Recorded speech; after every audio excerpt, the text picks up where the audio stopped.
للرحمن صوما فلن أكلم اليوم إنسيا فأتت به قومها تحمله قالوا يا مريم لقد جئت شيئا فريا يا أخت هارون ما كان أبوك امرأ سوء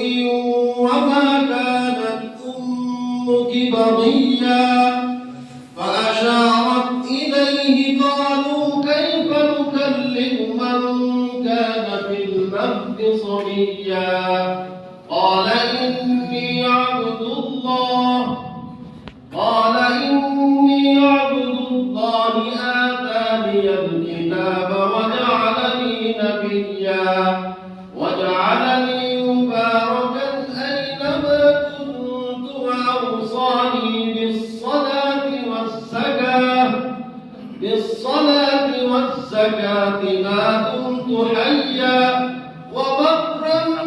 بوالدتي ولم يجعلني جبارا شقيا والسلام علي